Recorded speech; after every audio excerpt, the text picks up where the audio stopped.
Bom, gente, vamos lá para a segunda parte da República Café com Leite, que vai encerrar essa parte de Brasil. Semana que vem a gente volta para a história geral com crise de 29, emendando logo a Segunda Guerra Mundial. O que estava acontecendo no Brasil já nos anos 20? A gente já viu, né, nas 3 aulas atrás, a primeira parte da República Café com Leite e a organização política, que era a base, né, dessa troca de favores entre São Paulo e Minas com o resto do Brasil, através da política dos governadores, que garantia os governos locais para os outros estados, e os outros estados, né, Bahia, Rio Grande do Sul, e, enfim, o resto do Brasil, apoiava que ora fosse um presidente paulista ligado ao setor do café, e ora, né, 4 anos depois, fosse um presidente mineiro ligado à questão lá das fazendas de gado leiteiro. Só que os anos 10, como a gente viu, também vai concomitar com a chegada das empresas, das indústrias, no Rio e em São Paulo, e vai formar a classe operária, com todos os problemas que a gente tinha lá na Europa, né? Trabalho não regularizado, não tinha carteira assinada, 18 horas de trabalho por dia, enfim, toda uma questão que nós vimos na primeira parte da República Café com Leite, que suscitou greves e a organização do trabalhador. É nesse contexto que o Brasil entra na década de 20 do século XX, né? E com todo um aparato da Revolução Industrial já bombando. Bombou tanto que deu a Primeira Guerra, né? E continua bombando, né? No período entre guerras, que é que a gente vai ver daqui a pouquinho na crise de 29, a década de 20 está bombando na questão industrial. E como é que fica o Brasil nesse contexto? O Brasil continua mantendo aquela política esquisita de fazendeiro de café, fazendeiro de leite, em detrimento, né, dos outros fazendeiros que colocam lá seus governadores, seus prefeitos, a população cada vez mais alijada de todo e qualquer movimento a seu favor, então só na cabeça da população, só na cabeça do trabalhador, só que esse trabalhador não está de bobeira, esse trabalhador já está se organizando. O crescimento urbano e industrial faz surgir, faz nascer uma outra camada da população que até então não existia. Você tinha lá nas fazendas de café os escravos e depois os imigrantes, mas já na virada dos anos 10 para 20, com o surgimento das fábricas, você tem o proletariado urbano e você tem a classe média. E você também tem a burguesia, os donos das fábricas. Esses caras não se contentam com essa política café com leite, porque ela não dá visibilidade para eles. Não dá visibilidade nem para a burguesia, nem para os trabalhadores. Então a gente vai começar a ter problema. Nos centros urbanos, a gente vai ter a luta dos trabalhadores, que a gente já falou na primeira parte, né, da República Café com Leite, que vai ser as organizações de trabalhadores vão começar a surgir com a chegada, principalmente dos anarquistas italianos e espanhóis, e aí eles vão fundar a primeira central sindical do Brasil, que é a COB, Confederação Operária Brasileira, que tem apoio anarquista, e a COB ela vai organizar a classe trabalhadora e vamos ter algumas greves, a greve estrondorosa de 1912 e a greve geral de 1917, que foi a primeira greve geral que a gente tem no Brasil. Agora, você tem essa parte da população proletarizada brigando por melhores condições de trabalho, brigando pela regulamentação de trabalho, carteira assinada, direito a férias, aposentadoria. Você tem a outra parte, que é a classe média. E a classe média, ela está muito sufocada. Por quê? Porque, gente, com o convênio Taubaté, toda hora se comprava excedente de produção, queimava para aumentar o preço. Então, a classe média também está aí, né, exprimida nessa brincadeira. E dentro desse conjunto, a gente tem os tenentes, né, que são jovens aspirantes militares, seja da Marinha, seja da Aeronáutica e do Exército, principalmente do Exército.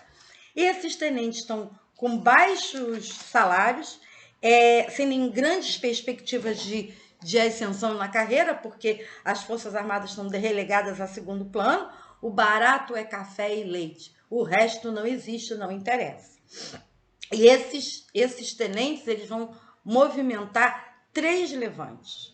Aqui no Rio de Janeiro, em 1922, o levante que ficou conhecido como os 18 do Forte, que foi um levante dentro do Forte Copacabana. Desse levante tinha muito mais do que 18 pessoas, mas na resistência ficaram só 18 e eles foram fuzilados. Oh, que delícia! Mas o movimento não acabou só porque fuzilaram 18 pessoas. Em São Paulo tem a mesma coisa. São Paulo, que é o berço da política café com leite, você tem uma classe média muito aborrecida, porque ela não recebe atenção. Você tem os empresários, os industriais, né, que estão se fortalecendo lá em São Paulo, também muito aborrecidos, porque a política café com leite está nem aí para eles. Então, em São Paulo, um pouquinho depois, né, no ano de 1924, vai ter um levante até bem mais brabo do que o do Rio, que são os 23 dias de rebelião, que acontece dentro do quartel-general de São Paulo, sai, né, vai para a rua e eles invadem o Palácio Bandeirantes, o palácio lá do governador, fazem o governador de refém, né, e conseguem algumas melhorias, algumas coisinhas que o Washington Luiz vai acabar cedendo, porque deu um barato, assim, né, bem esquisito. Só que, acabado, né, o levante lá de São Paulo, tudo que o Washington Luiz acordou, ele não cumpre. E esses tenentes que se levantaram, eles passam a ser perseguidos. Junto, né, liderados pelo Luiz Carlos Prestes, que ainda não é um grande comunista, ele vai se transformar num grande comunista a partir daí, é formada a coluna Prestes, que vai estar fugindo, né, do aparato de Estado e vai cortar todo o sertão brasileiro. E é nesse caminho que eles fazem, que vai durar 3 anos, vai de 25 a 27, o Prestes e esses tenentes vão deparar com toda a miséria do sertão brasileiro, né? E isso vai marcar muito Prestes, e quando a coluna se desfazer lá na Bolívia, o Prestes vai para a União Soviética, porque ele quer se formar, né, como um grande revolucionário, para tentar fazer revolução no Brasil, que é um outro papo que a gente vai ver quando chegar na era Vargas, nos anos 30. A coluna, ela tem uma coisa muito interessante, né? Ela tem como aliada os cangaceiros, né? E um dos motivos da coluna nunca ter sido vencida, ela se desmanchou num determinado momento por entendimento que já tinha chegado ao limite. Mas ela não foi vencida por nenhuma força de Estado. E junto com os cangaceiros, a coluna deu muito apoio, principalmente ao pequeno empresário, ao pequeno latifundiário, aquele que vivia sendo expulso de suas terras pelos grandes fazendeiros. Então, o Brasil estava um barrilzinho de pólvora na década de 20.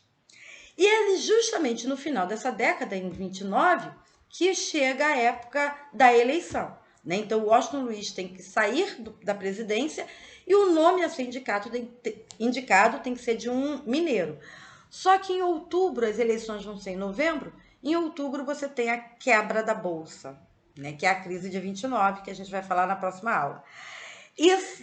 Esse momento, ele desmonta toda a estrutura de exportação de café e de leite do Brasil, porque o mundo está falido, o mundo não está comprando nada.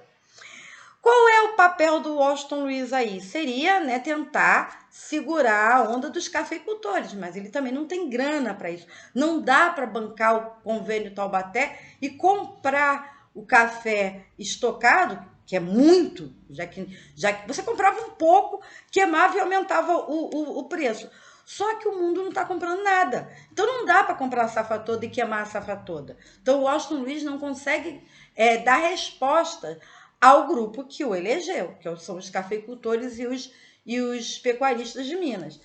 Nesse contexto, lá no Rio Grande do Sul, está surgindo um movimento, né, chamado Aliança Liberal, liderada pelo Getúlio Vargas, que fecha uma chapa com João Pessoa, que é lá da Paraíba. Então, vamos ter eleição, e agora essa eleição não é mais aquela coisinha arrumadinha, fechadinha, bonitinha, que São Paulo dá as cartas. Não, pintou um outro grupo aí, e a população população foi lá e apostou no Novo. Só que o Washington Luiz não aceita a derrota, né? Na base da fraude, ele tenta impor o nome do próximo presidente, que é o Júlio Prestes, que não tem nada a ver com Luiz Carlos Prestes. E isso desagrada Minas, porque era momento de Minas colocar um presidente. Então, Minas se junta ao Rio Grande do Sul e à Paraíba na aliança liberal e derrubam o Washington Luiz. Né? E essa mudança dessa forma, na verdade, o Prestes vai a Paris fechar alguns acordos, porque ele ia tomar posse em janeiro, só que aí ele não pode voltar, porque o Washington Luiz está sendo deposto aqui no Rio de Janeiro, o Washington Luiz vai ser deposto e preso, depois vão anistiar ele vai embora para São Paulo e morre lá em São Paulo na paz de Deus. Mas mudou tudo. E quem é que vai assumir a presidência do Brasil? E aí é sério, é de verdade. Dessa vez foi de verdade. Carregado nos ombros do povo, porque o Getúlio Vargas desceu na Central do Brasil, no trem que veio do Rio Grande do Sul, no colo, nos ombros, né, da população, e foi carregado a pé da Central até o Catete e colocado lá no poder. Então isso é uma grande virada, é uma grande mudança que infelizmente não vai ser muito para melhor não, mas a gente vai ver Era Vargas daqui a pouquinho. Esse momento acaba com a República Café com Leite. Acabou a força dos cafeicultores? Não.